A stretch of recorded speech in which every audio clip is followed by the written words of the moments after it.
I want to welcome everybody to our study today. For us, it's preparation day. This is study number 20.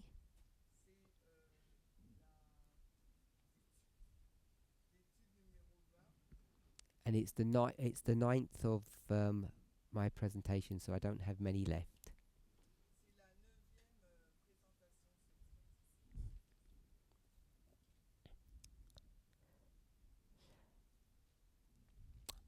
I have a question which I think we have answered in our class. So hopefully it will be revision, which means I'm asking at least one, hopefully two people to answer.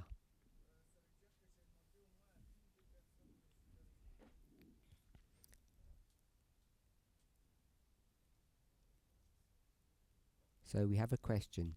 In the 1, 2, 3 structure that we've been looking at, I've mentioned that number 3 is too far away from number 1.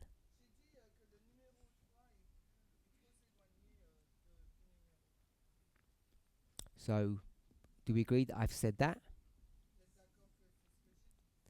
And when we say too far away, what do we mean by that? So when you give your answer, include that. And then if it is too far away,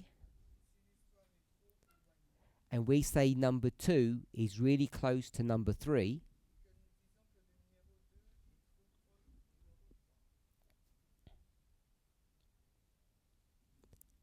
what you end up having is number 2 is really far from number 1 as well.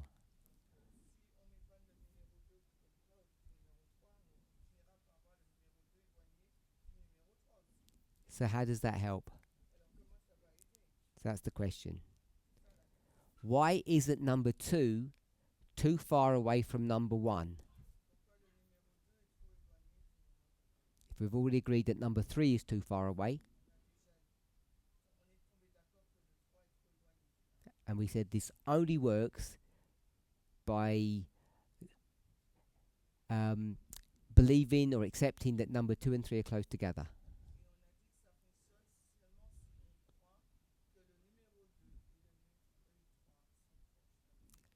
Who doesn't understand the question? Okay, a couple of people don't understand. So I'm just going to read the question as I received it. In the 1, 2, 3 structure that you have been looking at, you mentioned that 3 is too far from 1. So instead, you take a slightly earlier point, 2, in order to bring 1 and 3 together.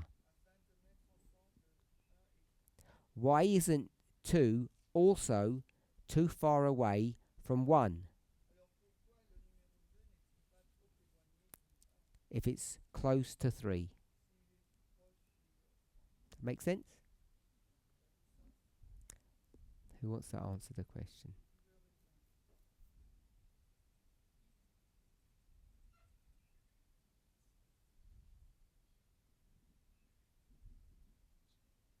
Rutenda?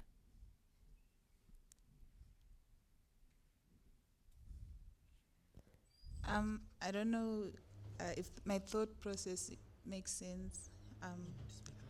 Oh, okay. I think 2 and 3 have to be in the same dispensation.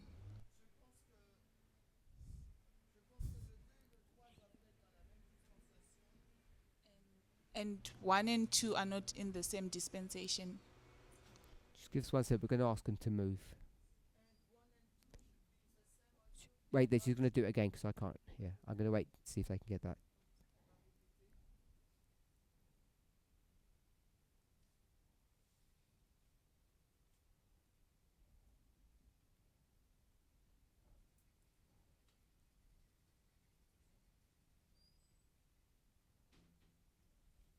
you begin again? So I was saying, can you hear me? I think 2 and 3 are closer together because they're in the same dispensation.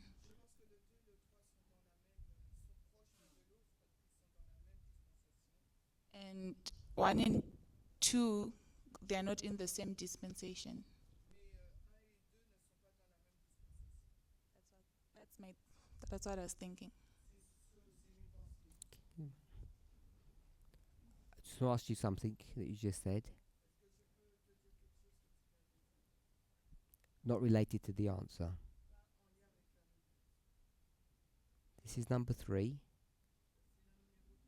What waymark is that for you? Future. Not where is it, what is it? A name. Angelo. And number 2 is before it. So, number 3, the Sunday law. What dispensation is that waymark in? Number 2. Number 2. So the Sunday law is in the dispensation before.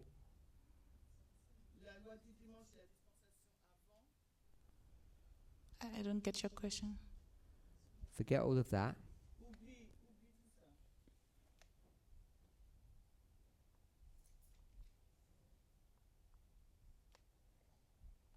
Someone shout out what these 3 waymarks are.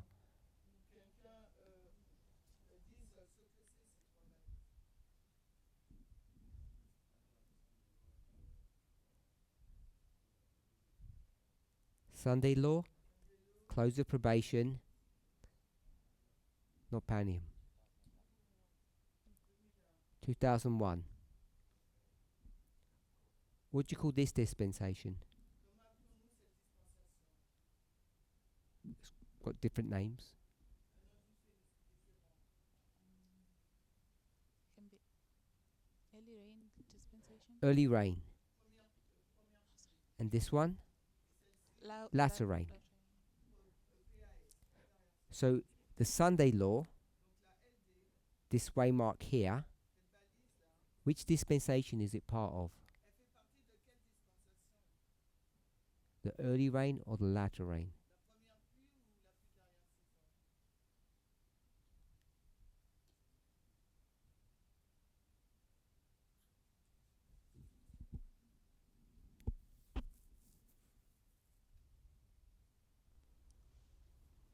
Latter rain. So you're going to do this.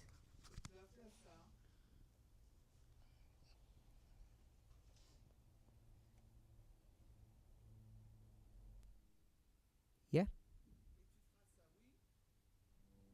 That's what you just said? I think it can be both. So you want to put the Sunday law as part of the early rain? No. Okay. What I was thinking when I said my answer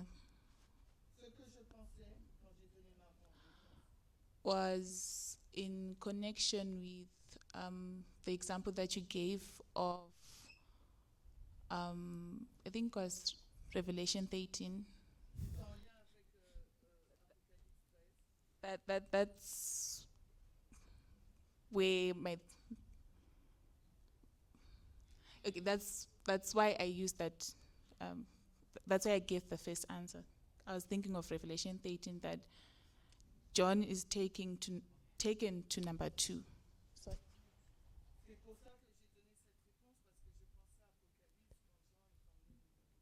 So if we just do what you've done now, is that valid?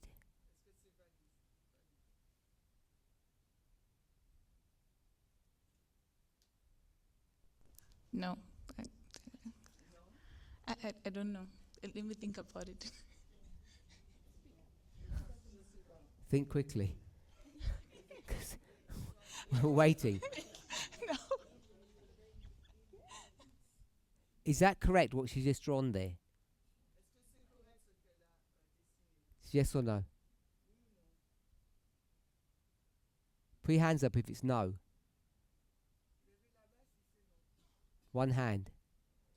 Put your hands up if it's yes. 3 hands. So 3 hands win. Is correct. So they're in different dispensations. They're in different dispensations. Because this is number 3. And this is number 2. Okay. Okay. And if you want to put the son-in-law here, then they're in the same dispensation. Okay, so as to the question, what was your answer? You didn't know, or I can't remember what the conclusion was. What was the? You don't understand me? What was the conclusion of what you said for the question? I don't think I gave one. I didn't think you did either. Next person.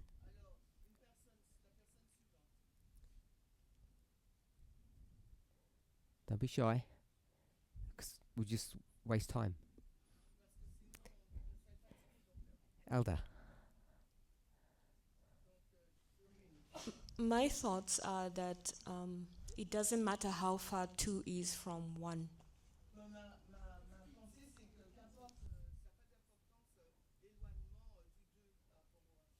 As long as it's in line with the theme. Okay, so you've introduced the word theme, and you've said #2. You can carry on.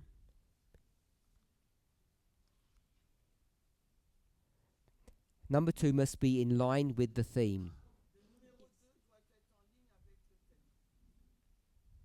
Yes, that's as far as I can go for now. Anything else? No. Someone else?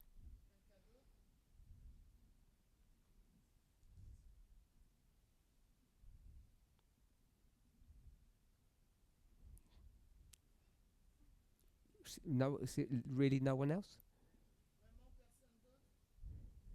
Who's that?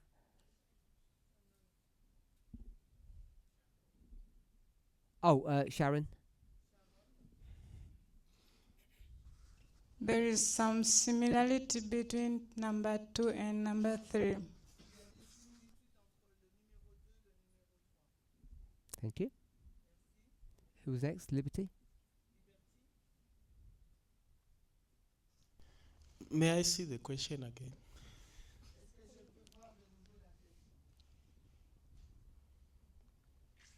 Why isn't number 2 too far away from number 1, seeing that number 3 is already too far away?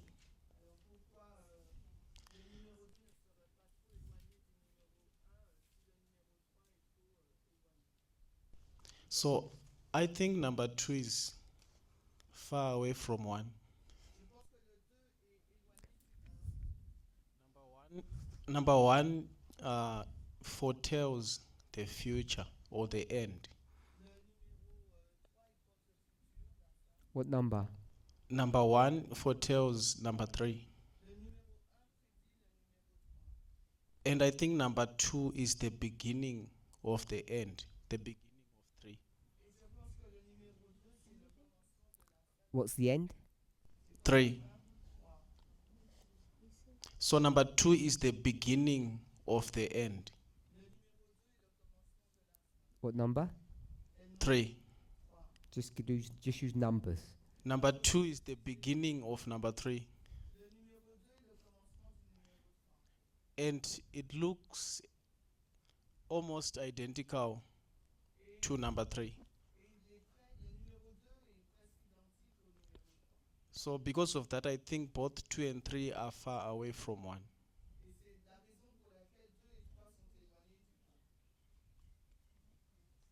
So I said number 2 isn't too far away from number 1.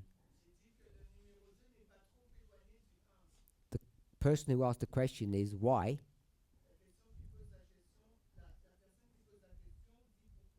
and you've just said it is too far away.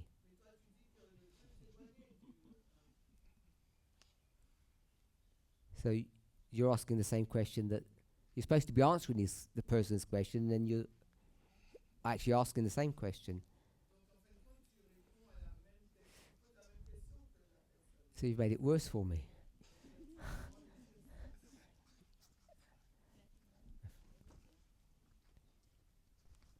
So I forgot your name. William, sorry. Yeah, using the agriculture model. Let's stop for a second. Is that a good idea? We are following the model early rain, later rain. Are we? Are we? Tina says we're not. Sorry? She says we're not using the agricultural model. And ignore what's on the board.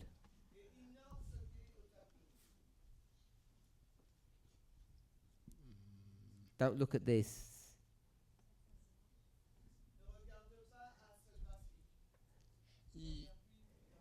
Go ahead, see if it works. Yeah, what I was saying is number 1, it's preparing of the land.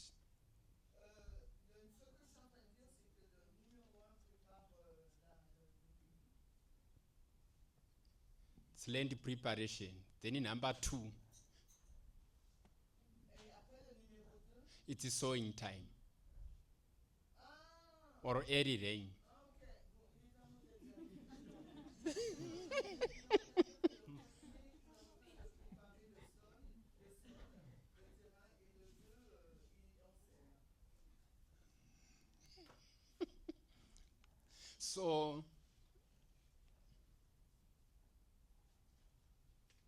So number 2, when you sow, you definitely know when you are going to harvest your things.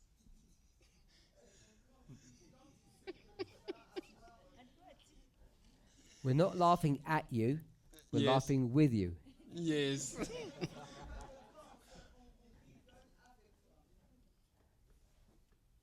So we can go back to that your number 1 gives you the structure, but number 2 can show you that sure, rain has come. In 3 months' time, I'm going to harvest.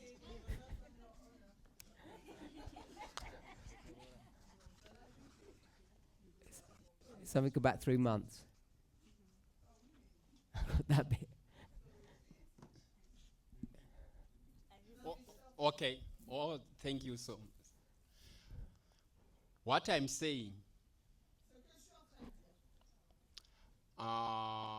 when you receive early rain, you can predict the time the later rain will come. But when you prepare the land, you cannot predict even the time of the early rain.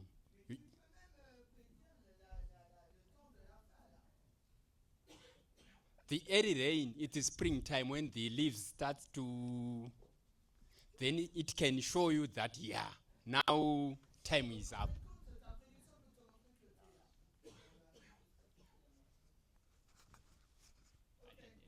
Who agrees with what he just said?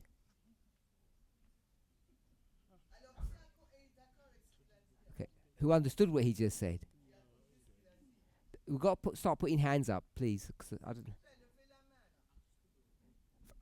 don't want to put the hand up with agreed, so maybe they didn't even understand. Please put your hands up if you understood what he's just said.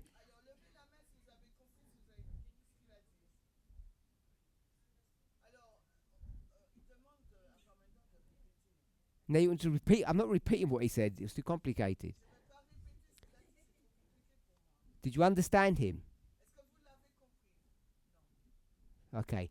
If you understood him, do you agree with him?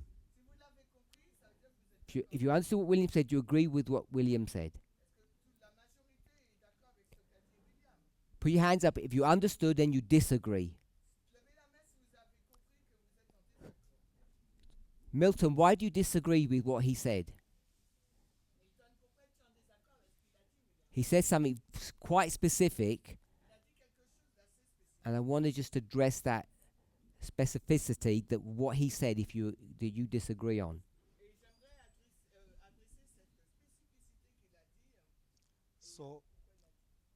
So firstly, he chose the model of agriculture, which, the way I understood it, it works in a single line, or like one reform line. So I'm going to stop you there. He was already warned not to do it, Yes. but we let him do it. So I'm not arguing whether or not he can use the agricultural line or not.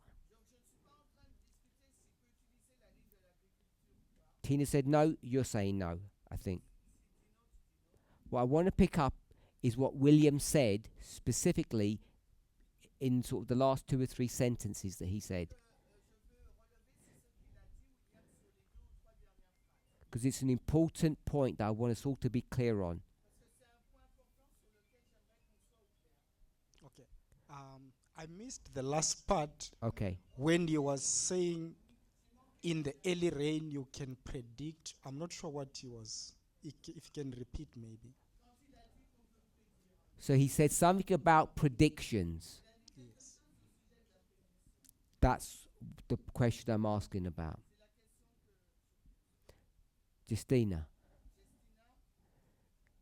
you said you disagreed with what he said. What did he say that you disagreed with?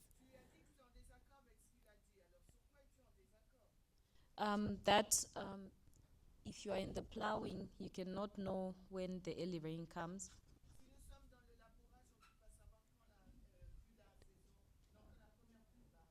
Some people couldn't hear? Everybody heard? Did everybody understood what Justina said? The whole point of an agricultural line, the whole point of agriculture is that you can predict. You're required to predict from the very beginning. Because if you don't know when the rain comes, you don't know when to plough. If you plough at the wrong time, it won't work. Because if you plough too soon, all the weeds will grow before you sow the seed.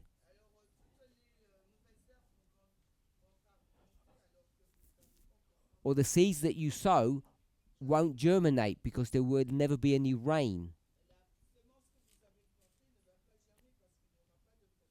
So what that line teaches, the agricultural line,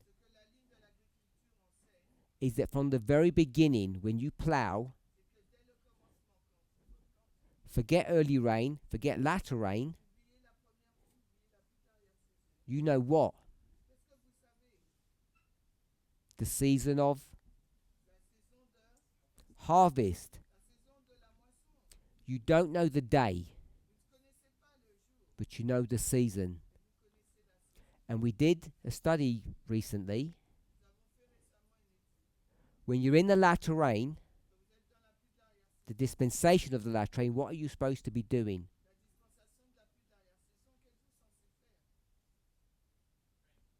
You're supposed to be praying. Now, if it was already raining, you wouldn't be praying.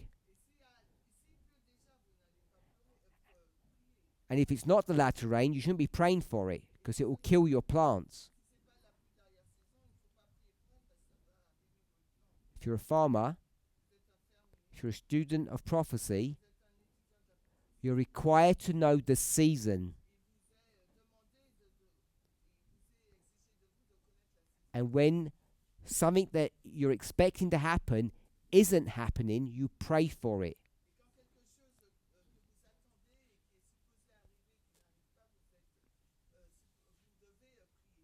So Williams acknowledged that he understood the point about predicting. At ploughing, you can know. Yes? Yes. Yes. I just want to make sure everyone else is. The whole point of the agricultural line is that you know at each point when the end is.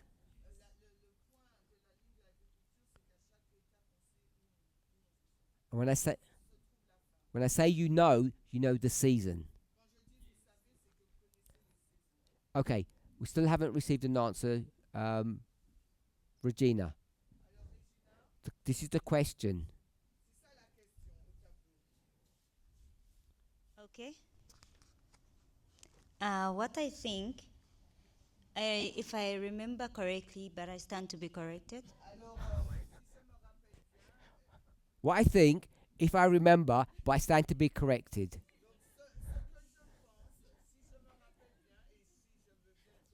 Let's go for the answer.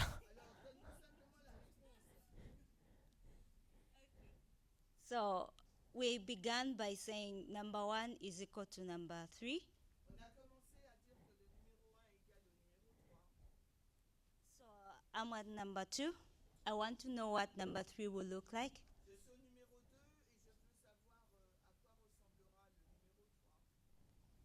So we went to Isaiah 46 then. We know that the ending is predicted at the beginning. So the most important thing that we want to know is the ending.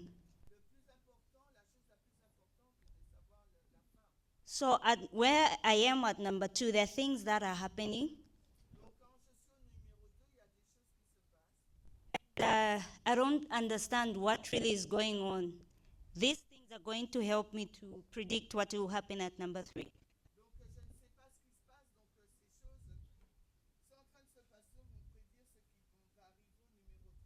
So when I go at number 1, I'm at number 2, I'll go at number 1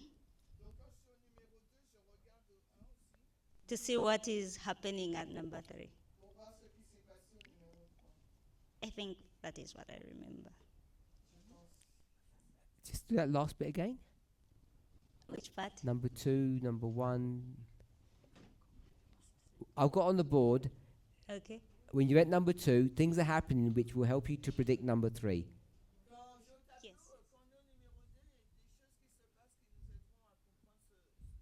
And then I'm at number 2. Then I want to know what will happen at number 3.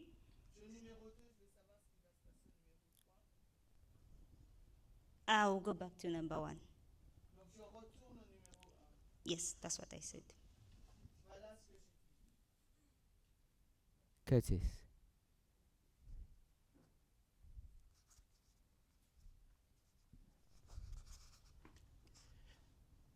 Because what you're looking for is number 3, and we've established the necessity of being close to number 3, is based on the fact that you see what's happening around you, and it will share the properties of number 3 because it's close. What you're taking from number 1 to predict is what we've called a theme or a framework. So no matter how far back number 1 is, it's already happened. It's fixed in the past. And so you can draw those properties or that framework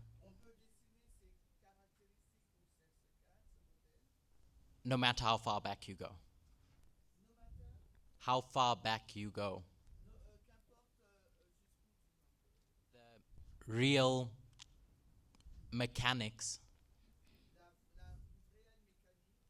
are what you do in the present in relation to number 3.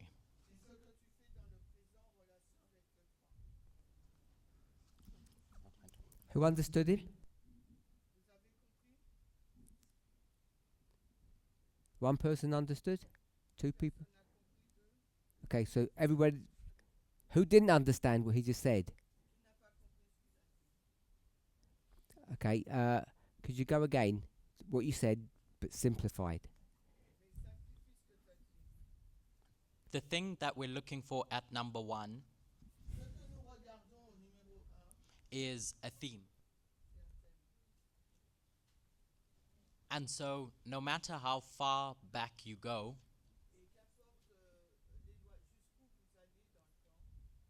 that theme is fixed because it's already happened. It's in the past. It's not going to change. The thing that does change is number 3. And that's why you need number 2 to help you understand that change. Hence why number 2 needs to be close to number 3. Number 1 can't change.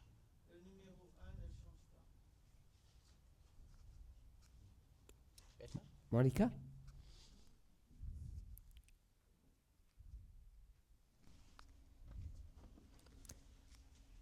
Do you see how difficult this is? You're answering the first question. You had your hand up. Yeah. Oh, I thought you were going to answer the question. This is the question. Why isn't number 2 too far away from number 1 if number 3 is too far away?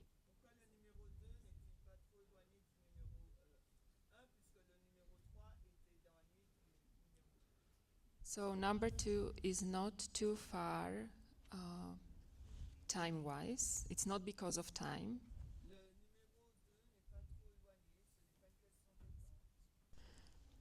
But because we as prophets stand in the real time,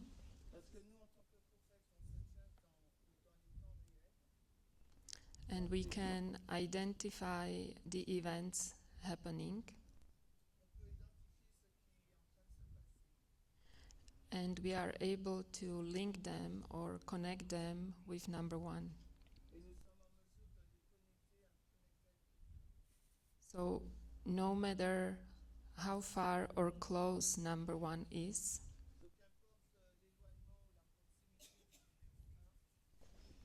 it is the prophet standing in number 2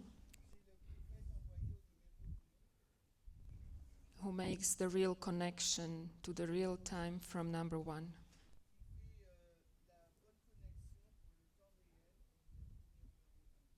So it is us who bring the number 1 closer.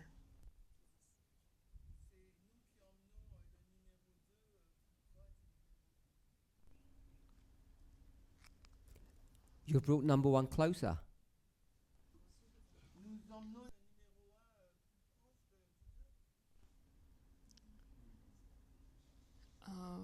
In symbols.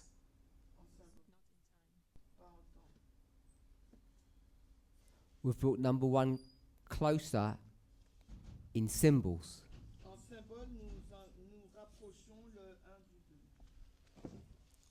We find Is that what you similar. said? Yes. How close? It was this far away. Tell me how close you brought it. I said not in time. You haven't told me when to stop. I said we don't bring it close in time. What does closer mean? She said not time. I said, well, what does closer even mean then? That we identify something that was happening in number 1. We can We identify it in the time we're living in.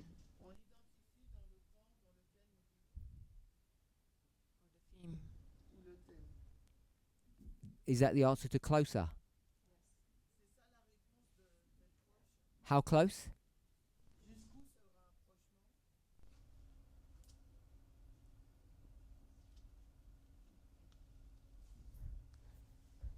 So we could say that number one is repeating today in a different way. How close is that? So it's when number one comes to the same time. And you said it wasn't about time as number two.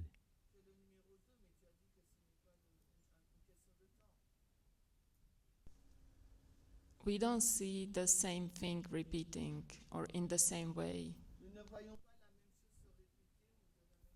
It's not the same thing and it's not in the same way. What are we doing then?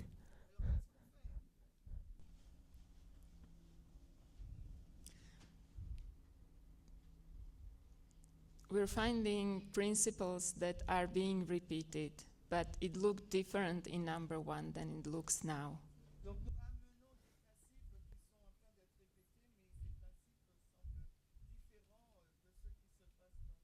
That just sounds like the same way.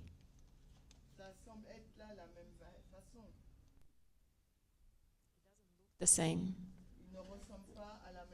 You said it's neither. Not the same thing, not the same way. Which is not the same. And then you said it is kind of the same. If it's not kind of the same, what are we doing?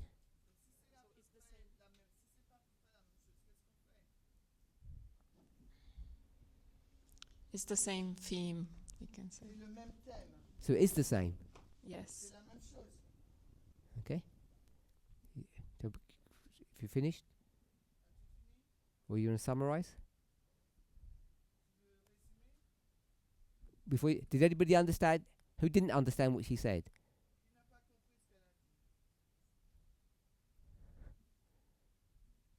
Lots of people.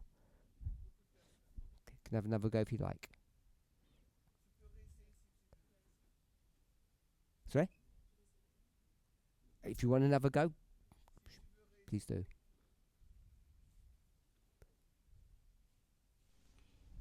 We standing in number two.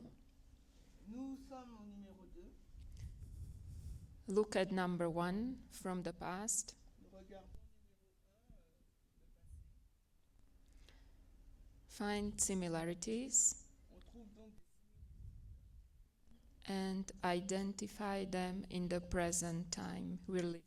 et nous les identifions dans le temps présent. And so the fact that brings 1 and 2 closer to one another is not the time frame between them, but it's the prophet who is able to find the link or the same theme.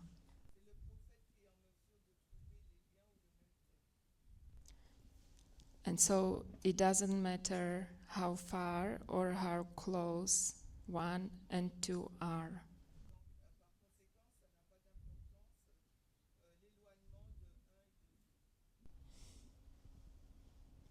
Does it matter how close or far away 1 and 3 are?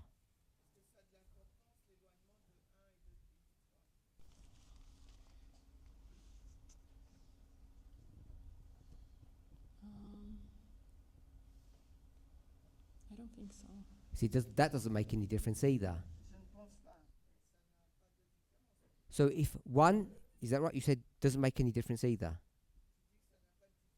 think so. C'est que le 1. You have the mic if you're going to respond. If Number 3 was the next day after number 1, or it was 10,000 years away, doesn't make any difference. Because if that's true, then it doesn't matter how close number 2 and number 3 are.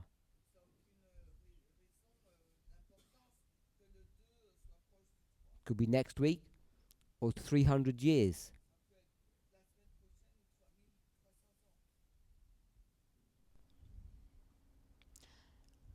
I think it depends what we're doing. I'll tell you what we're doing. We're predicting what the end of the world looks like, number 3. That's what we're doing.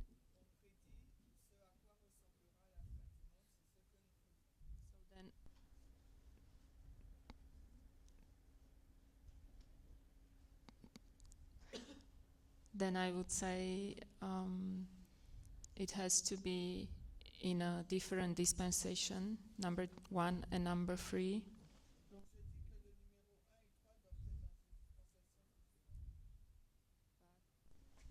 But because it's the end of the world,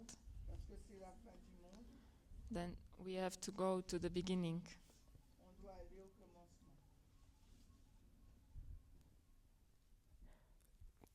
Behind you. So I have no idea what you're saying, sorry.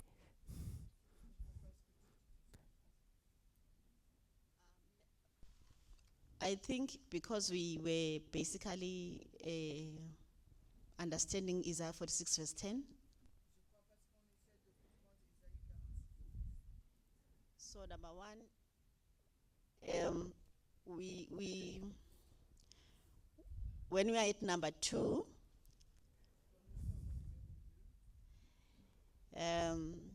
we see things happening, and it when you look back, it could have been quite a long time from number 1 when the future was predicted. But when we are already at number 2, things happen in such a way that you can see that number 3, that is the fulfillment, is quite closer.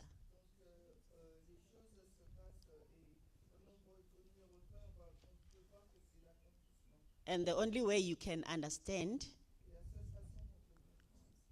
is going back to number 1, which was predicted long time ago.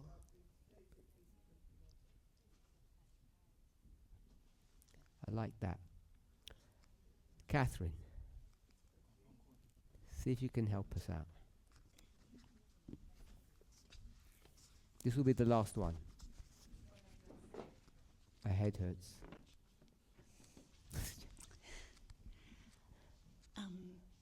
The first thought that I had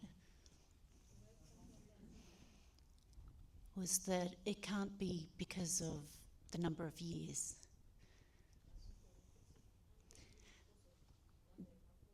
Because we've already established that 2 and 3 are close to each other. Got to speak a little bit louder, they can't hear. Surprisingly. Do you mind scrolling back up to the question for You told me me? when to, right to the top.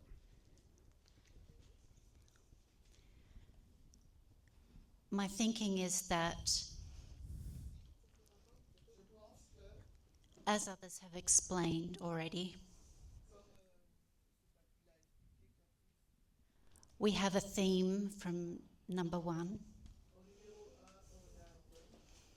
It's very symbolic. It's in a total different time and generation. And now we're at we want to understand number 3.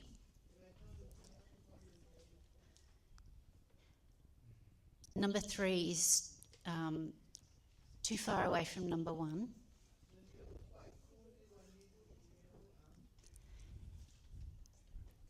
If we didn't have, let me try to get my thoughts together.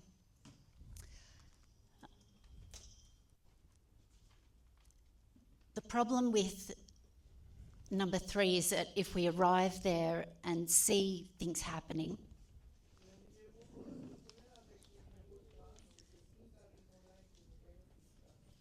we haven't had any warning or preparation.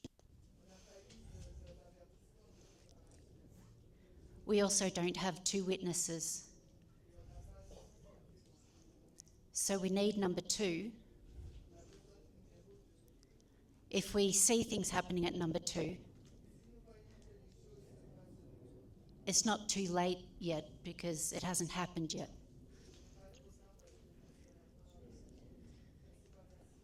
So from that point of view, it's not too far away. We're not at risk yet. We're not at risk. We're not yet. at risk yet because the event is still ahead. But number 3, without number 2, we would be caught off guard and we wouldn't have 2 witnesses. We'd be caught off guard. And because we wouldn't have 2 witnesses. Did you answer the question, you feel? I feel that I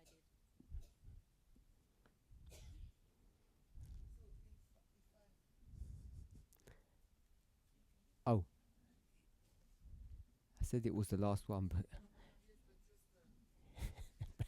I don't really understand the answers. which ones? All the answers. But is it yes? The 2 is far away from 1. But the 2 is close from 3.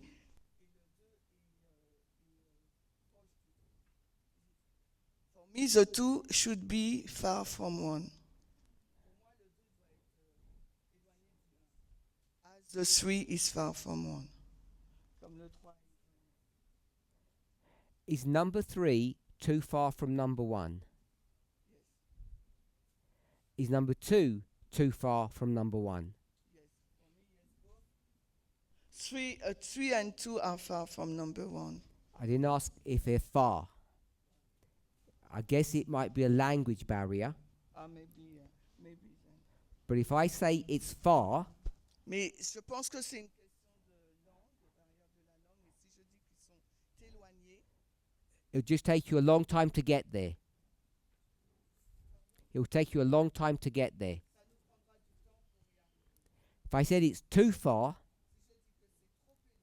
it means you can't get there. Does that translate that way for you? Far and too far. It translates that way? Yes or no? Okay. So 1 to 3 is too far, which means it's impossible. The question is 2, the number 2, is it too far from number 1?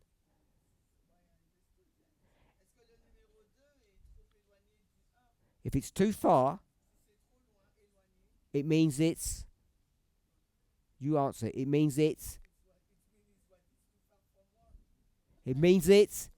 impossible. No. It's impossible to get to number 2 if it's too far from 1.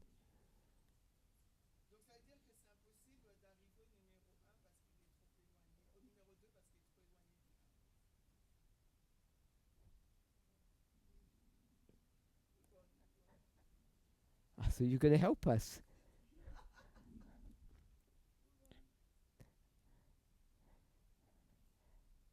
Whoever that question was, we're going to move on because we can't answer it.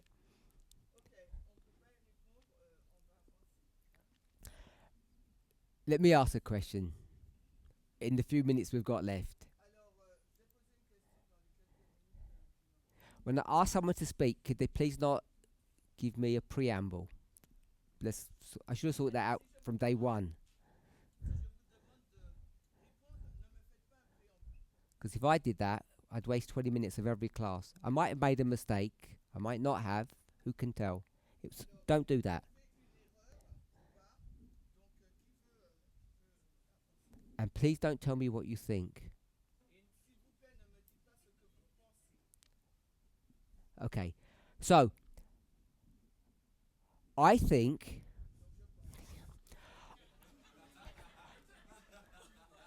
a lot.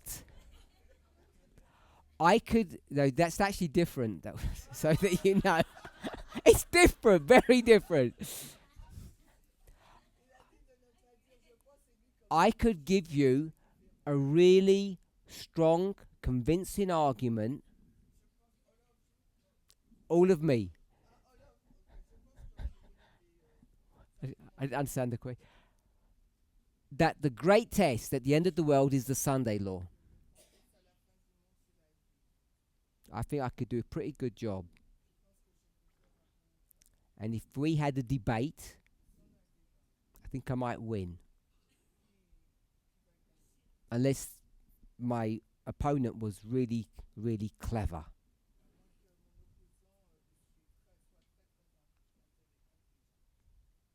Because I would do this.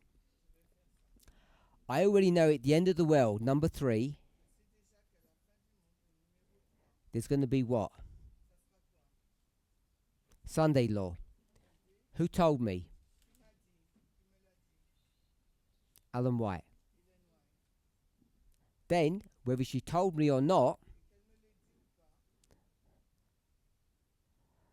I could go to Daniel 3 and I could see a law by a king against Hebrews, which is the church. And it's life and death. And if you stand or if you kneel, that's the mark. And you're going to... So I could go on and on to show the dynamics of what's going on in Daniel 3.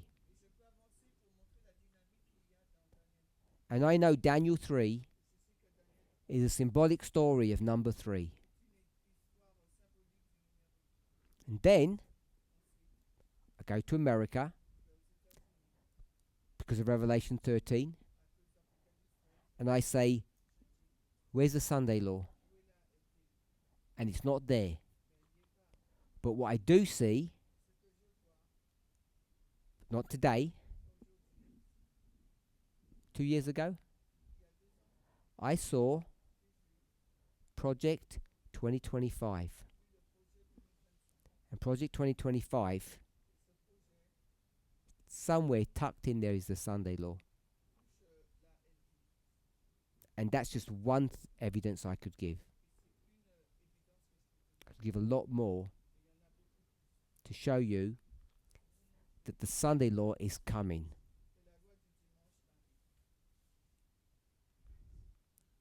So, you've got to ask yourselves, how can we get exactly the same framework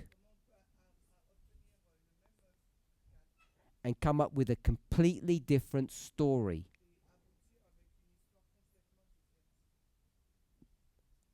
Because Adventists, they've been doing this for a long time.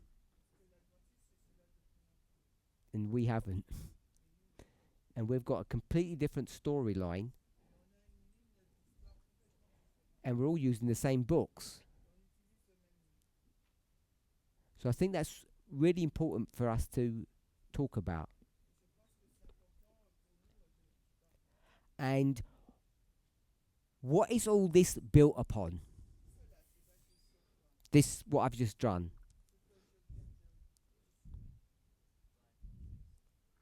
So Cody said Isaiah 46. Just on the board, What is the bit that's most important? That makes or breaks your case?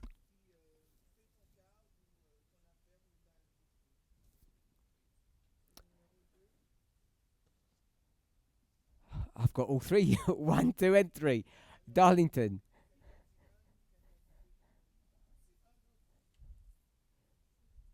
So whatever number was in your brain, as we get to the end of this little bit, work out where you were right or where you were wrong. Darlington? Can't hear that, sorry. I'd say number 2. Oh, I thought you were going to give us a bit more than that. Or is it just 2? If you're standing at number 2,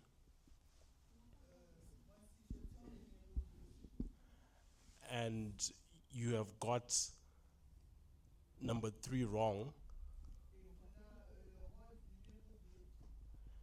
then you won't be prepared for number 3.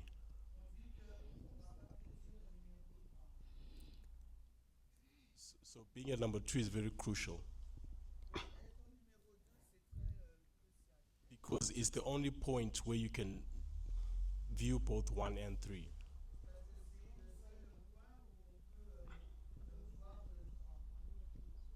Tato? Tato. No, what I was gonna say is the theme. Yes, the theme. Because already you can be able to trace the storyline.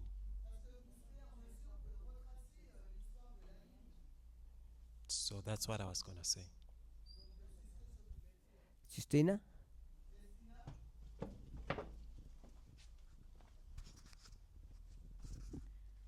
I was for number 2. Because that's the only point where you can see that number 3 is coming.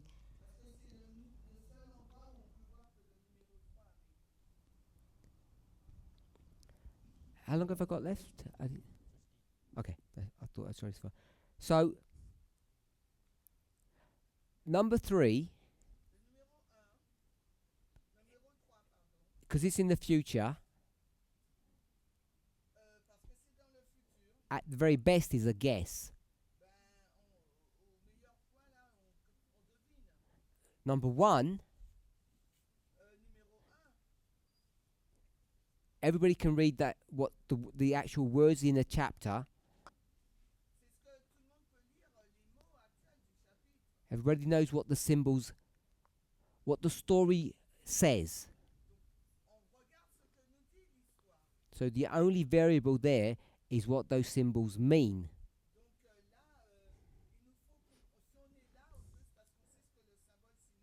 Number 2 is the one that's important.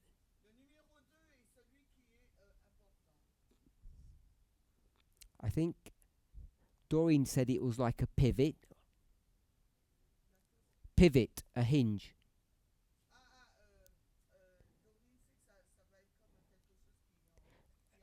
However you conceptualize it, number 2 is the most important. Because it's the only one of all of them that is real life. But it's also the most vulnerable. Subjective. Because there's lots of things that are happening in the world. And there's lots of pages in Project 2025. So, whoever you are, you are selectively picking what you think is important. And that's where either the Adventists win or we win.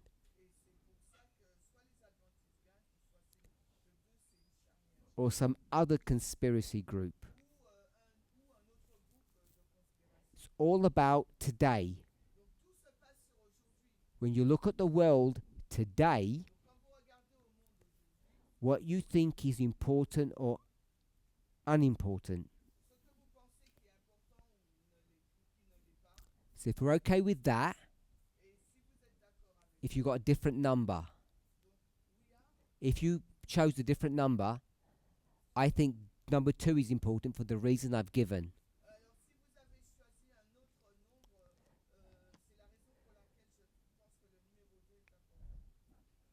So, how many things are happening today?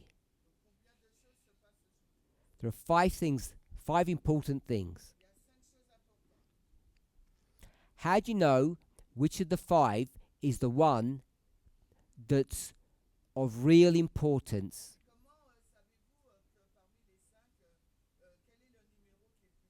How do you decide? That's the question. And we've already addressed that. Where do you go to? You go to number 3. Because number 3 is found where? In inspiration. So you go to inspiration, which is Revelation 17, and it will tell you what the end of the world looks like. If you take all the details out, it says this is what the end of the world will look like.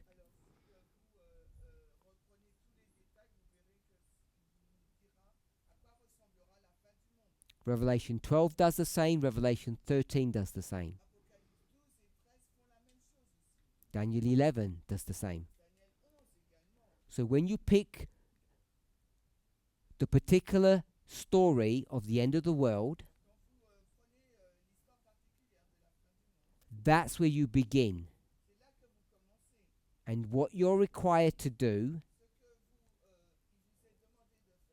is to try to extract from all of those words a theme that makes sense.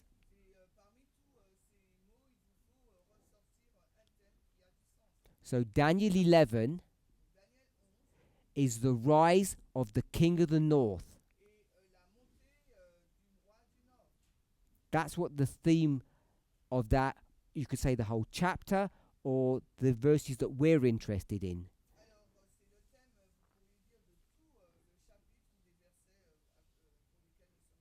Speaks about that entity's rise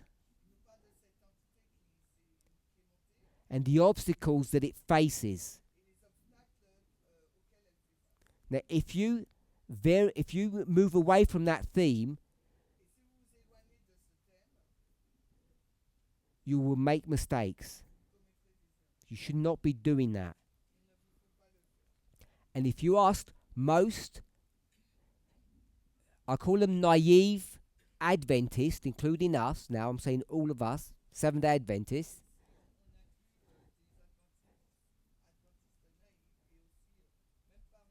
ask them the difference between Revelation 13 and Revelation 17. And they won't know. They'll say they're the same thing. So what we've tried to do is to say they're the same story, but they have very different themes. And you have to decide which chapter you want to go to understand what theme. So in Revelation 17, which may have come as a surprise to many, I'm saying the theme for that chapter is the perfection of Satan's kingdom. How Satan goes about that work.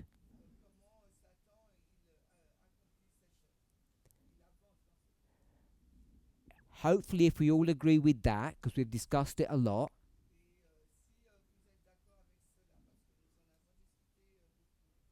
there are a couple of implications. One of them is that Satan is in control of the end of the world. When and how. Not God. That concerns people. And I think it concerns them because of their view of who God is.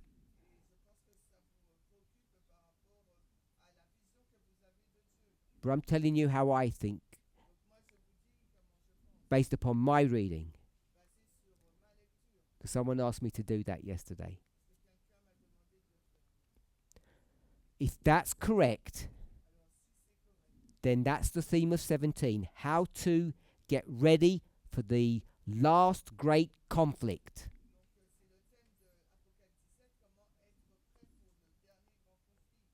Chapter 13 describes the last great conflict. So we'll forget 13. 17. So I've addressed one point. Another point that people have brought up over and over again at this camp and I've avoided addressing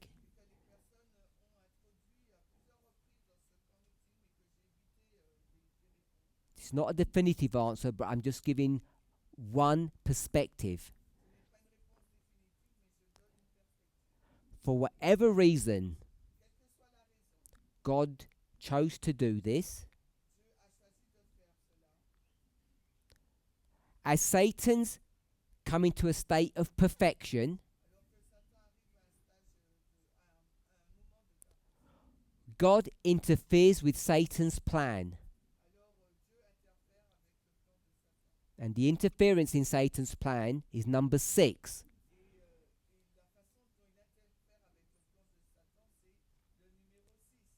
Despite that interference, that hindrance, it doesn't stop Satan.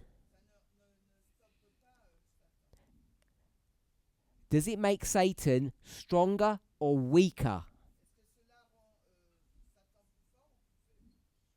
Stronger. Satan comes up stronger after that. So whatever kind of plan there was to derail Satan's plan, it doesn't help. It makes his plan stronger.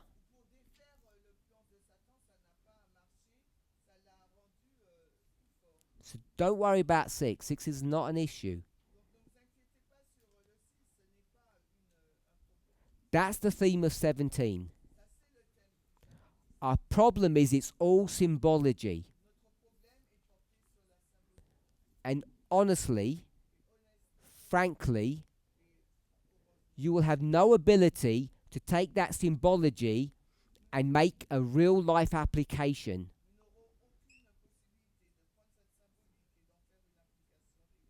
It could be anything. So you take that theme and you're going to go to another place to try to help you to get more information on that symbolic preparation.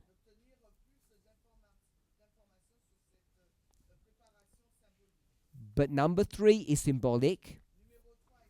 And the only place you're going to go to is another symbol.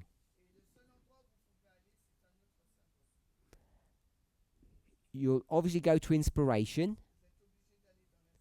And 99% of all inspiration, Bible, uses this technique. It's a real life story that ends up becoming a symbol. 8 people in a boat. A literal story. All of those characters, numbers, words become symbols. If they become symbols, then they become prophetic issues or prophetic matters. And prophecy is historical events. So you go from a historical event, history, and you go from history to what? Symbol. Noah and the ark. The history to the symbol. And then that symbol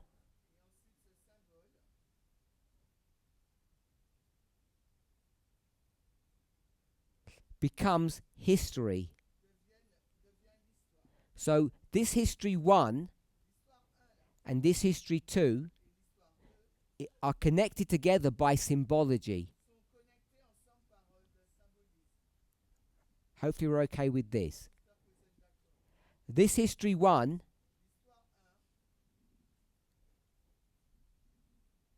it's silly to call this history 3, but I'm going to call it 3. This is 1. And what's history 3? Number 3. So if we're okay with that. Yep. We're at number 3. It's all symbolic. We can't extract from that symbology a real life application.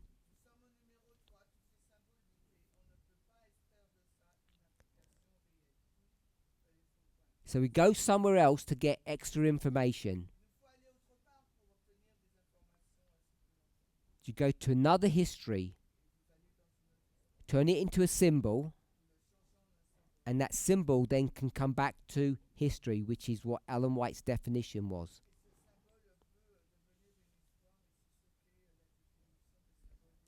So this history 1, we called it Daniel 3. So Daniel 3 becomes a prophecy, which explains end time history.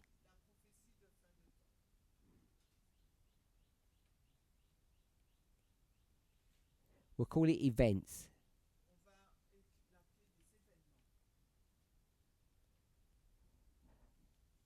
Up to that point we're okay. We've got 1 and 3 sorted. So since we've changed Daniel 3 into a prophecy, which we did by making it symbolic, anything that's symbolic is not controlled or managed by time any longer. So it becomes a timeless issue.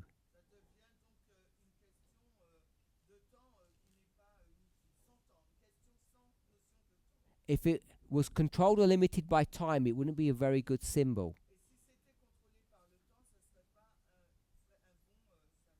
That's why you do it. So, Daniel 3 will change Nebuchadnezzar. We'll just call it king. A king is a timeless theme.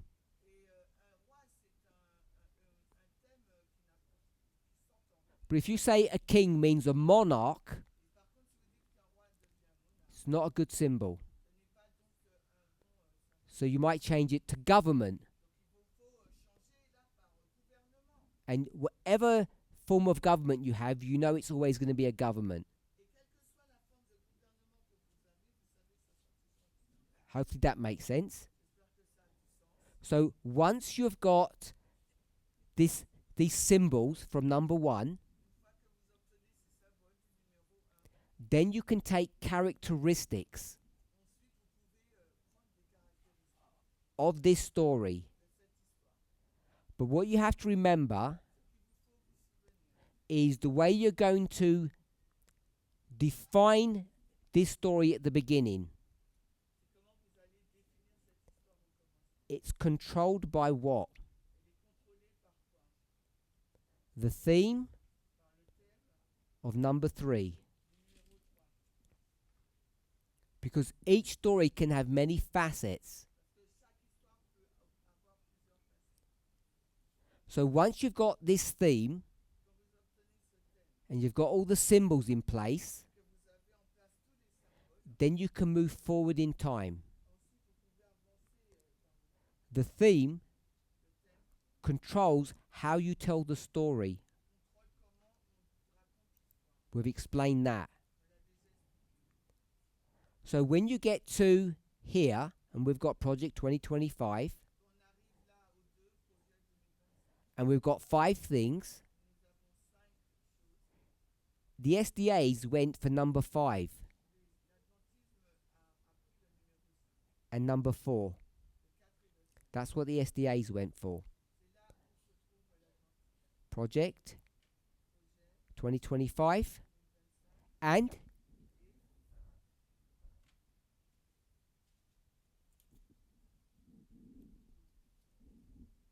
law,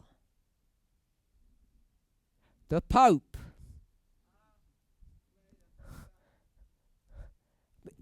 Isn't it so clear the Sunday law's coming? Miracle happened. The Pope moved continent. Surely that can't be a coincidence.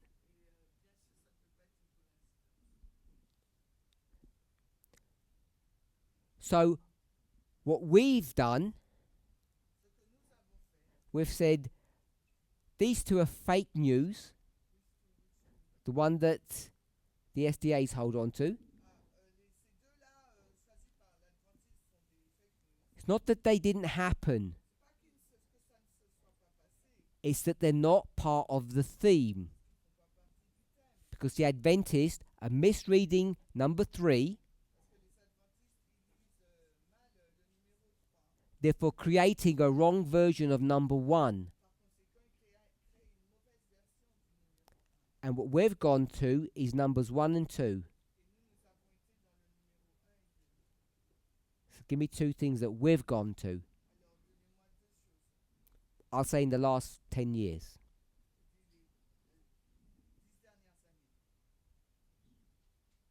What have we gone to? The perfection of Satan's kingdom. That's what our theme is. And you can go to Daniel 3 if you like.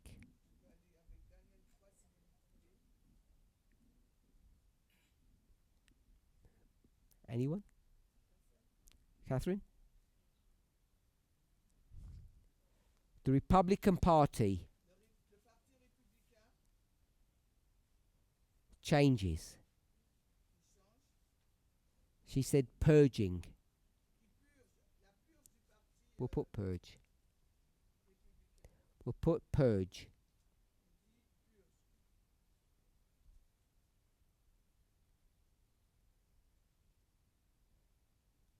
The purge of the Republicans. Another one?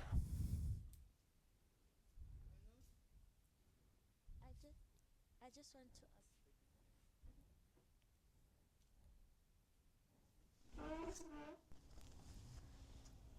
I just want to ask, what does the purge of the Republican Party mean? Je veux demander quelle est donc la signification de la purge. Cleaning it out. Another one?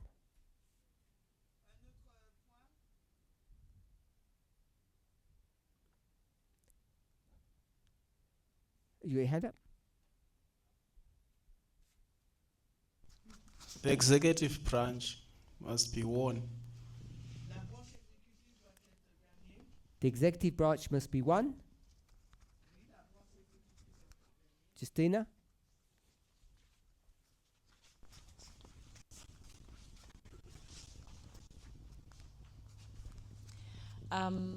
Staffing the Supreme Court with conservative judges.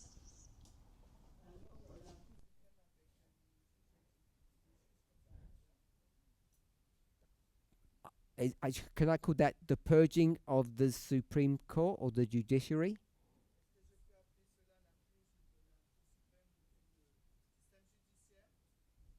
Another one?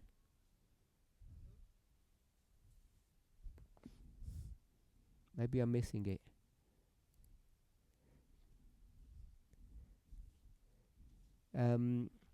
Daniel 11, verse 2.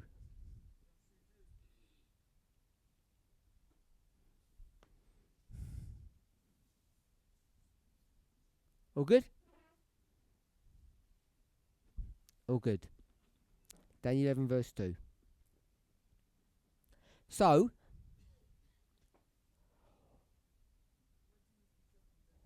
what did I pick up in Daniel 2, 11, 2?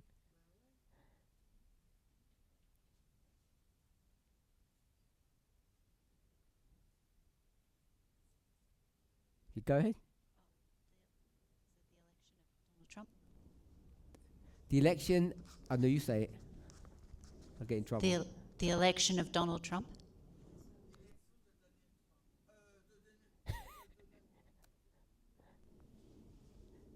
That president will be the last one. Last president study. Does that smile like you're happy or like shocked?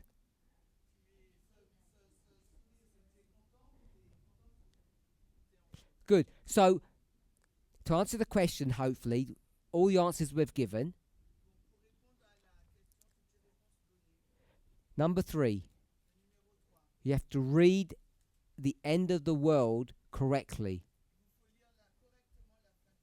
It helps direct you to number 1. Not only does it do that, it tells you how to read that historical event. Yeah. You have to read it correctly.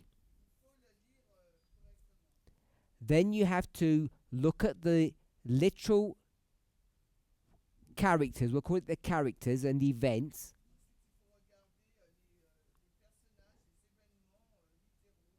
You already know you have to symbolize them. But you have to when you change it from real things to symbols,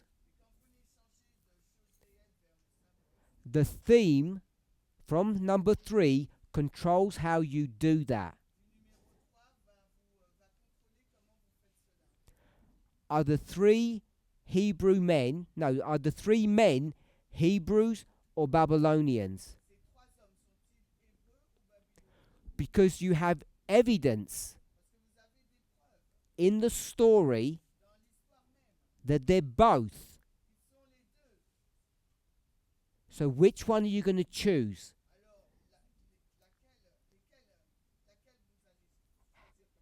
How do you decide? Number 3 dictates that. Okay, so now they're Babylonians. Are they citizens or government officials? Who controls that?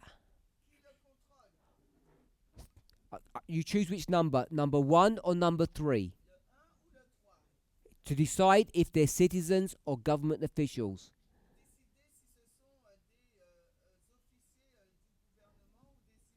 Number 3. Number 1.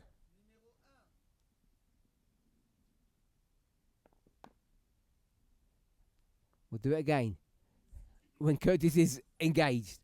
Do you know the question? Question 1. Are these 3 men Hebrews or Babylonians? Who decides? Number 1 or number 3? Number 3. Next question. These 3 Babylonians, are they citizens or are they government officials?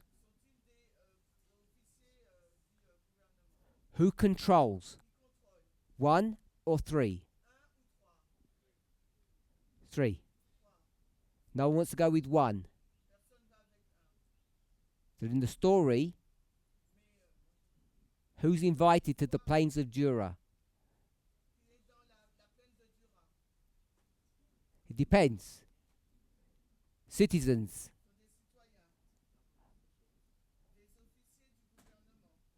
They're government officials, but they're also citizens. It's the same same trick question as the first one, because they're both in real life.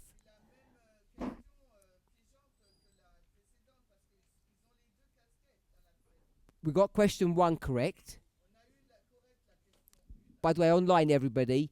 So online, everybody here got question number 2 correct as well. So number 2, they're officials and they're citizens. So how do you know which one to choose? Mike? So what you're trying to understand is number 3. And what story or theme you pick for number 3 is going to help you decide number 1. So if you're doing a study of Revelation 17, you get your theme from that as government officials. Why government officials just in 17? Because it's talking about a kingdom, and it's, what's the word you used? Perfection. Perfection. The refinement of a kingdom. And when you're looking at it at that level, the things that run a kingdom decides how it operates are government officials. And if you're telling a story about Revelation 13, which is a story about how the beast interacts with citizens,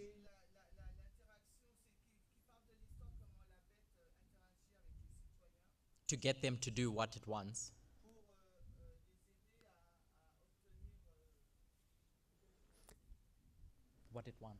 get them to do what it wants. For the government to get the citizens to do what the government wants.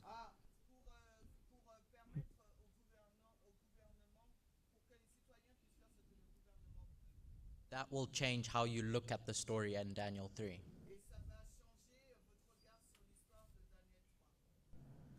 So everything that Curdy said I believe to be correct, but I just want to put 13 aside.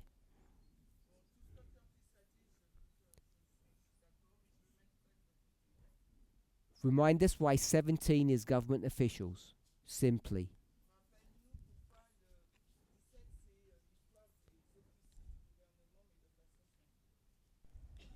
If you want to perfect your kingdom,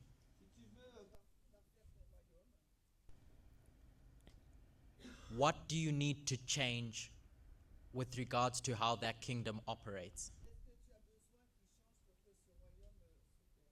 The movers and shakers of a kingdom that change the direction a kingdom goes in are those that have the power to do so, which is the government.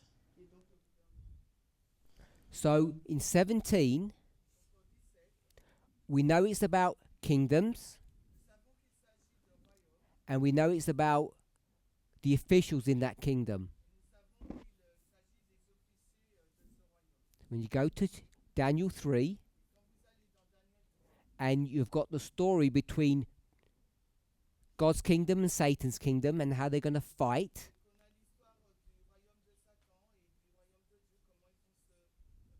Those men are Hebrew and Babylonian now. You have to be able to prove that, by the way. 1 second. Based upon 17, they have to be Babylonian. Then are they just normal people?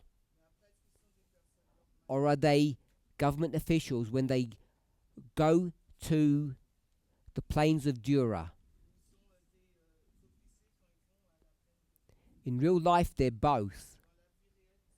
And we want to know what part of real life do we want to take. It's number 3 that controls that. So now the government officials. So the summary of that is this is a story about Babylonian officials clashing with other Babylonian officials. And that's a very different story than the Adventist version. So once we've got that, question? We have to go to number 2, which we haven't discussed yet. Alors. And we're over time, by the way. Ah, bon, on take. We take. Alors, I heard Curtis, but Curtis he already has understanding of Revelation 17. Donc, but me, I don't have the understanding of Revelation 17. Donc, so for Curtis, he goes to Revelation 17 to pick up that it's a matter of government and official.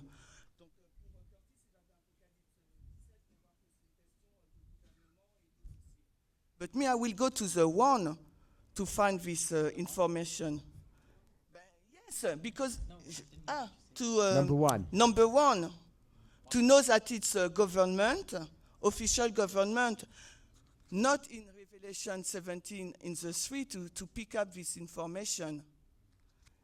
But you don't understand, Parminder. So, no.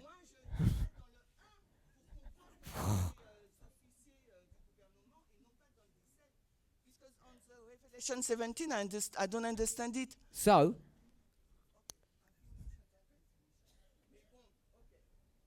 when you translate equally.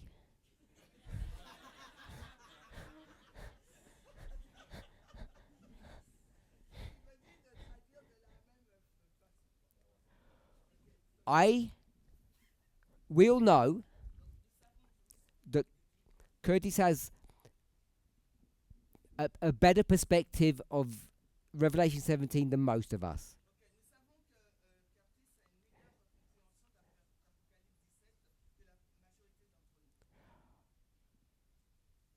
When he gave his answer, I tried to, without controlling it too much, to only let him give the answer that we've spoken about in class.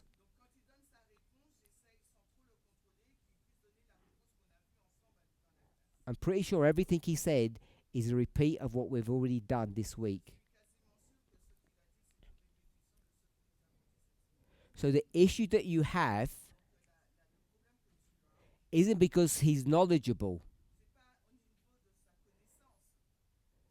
It's whether or not what I taught in this class is correct. That what controls this line? Is it number 1 that controls the line or number 3? And I think you said number 1 controls the line. Is that correct? Yes. And I've been saying for lots of classes it's number 3. So your disagreement isn't with him, it must be with me. And I know you sort of laugh, but I'm saying it in a serious way because other people may believe what you're believing.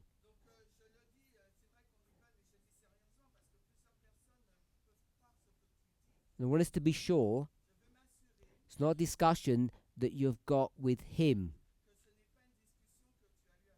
And we haven't consulted.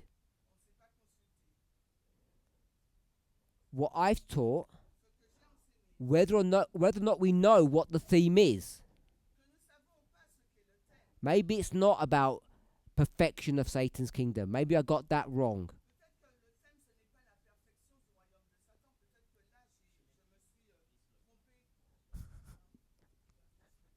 I have to slow down. So whether or not I've got the theme wrong,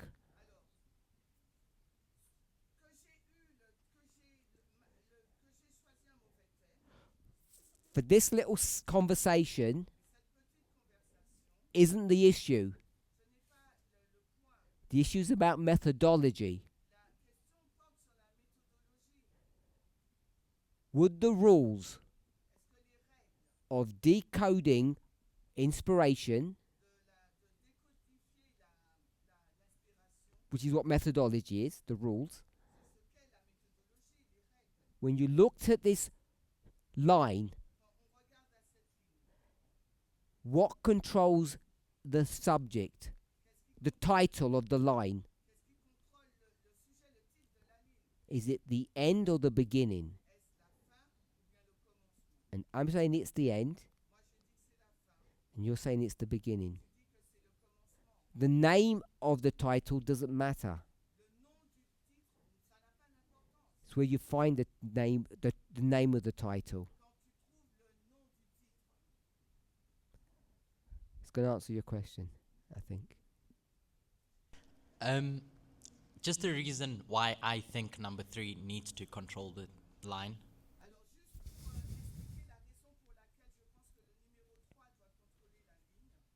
What matters most to you as a student of prophecy?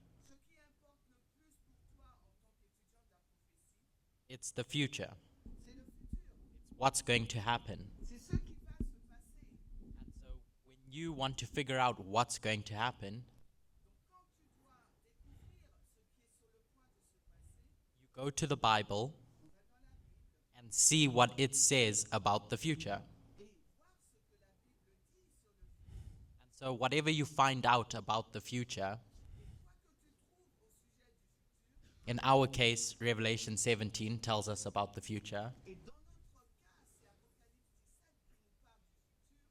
then you use that story and that theme from that story, because John's already told you that's what's going to happen. Now you want to understand what that means. And that's the reason why you go back to number 1.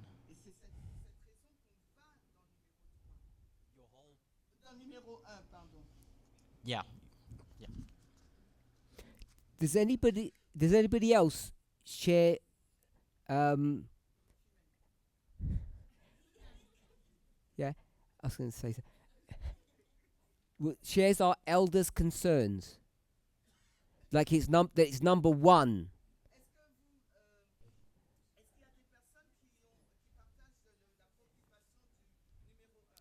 Or is she alone?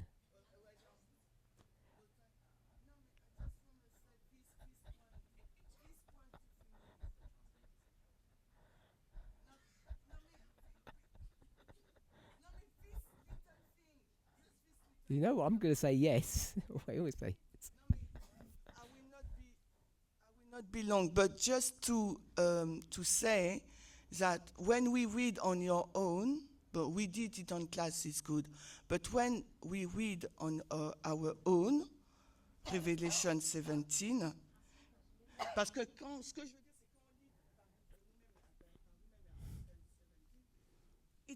c'est quand it's difficult to understand the theme, to take the right characteristic, etc., if we do it on our own. That's why I said that one, it's best, it's more easier to do it. That's all. I finish.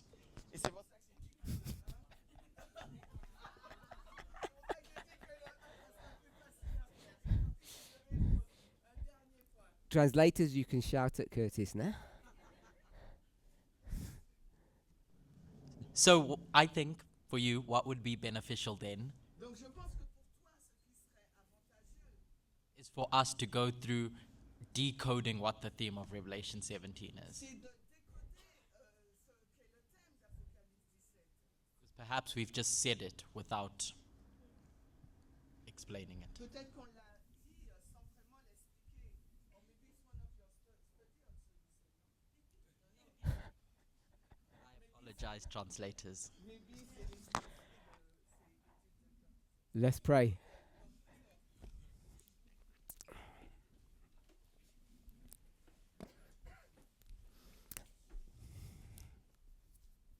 Holy God, we thank you that we can have joy, perhaps even laughter, when we discuss things that are so important that they not only affect our lives, but these will change the course of history and eternity. May each of us who are bowed before you understand both our responsibility, but perhaps even more important, the power that we wield. This power that you have placed into our hands. It's a great responsibility. May we realize in a way that we haven't understood before how much control and how much power we have to shape not only our own lives, but that of others. Amen.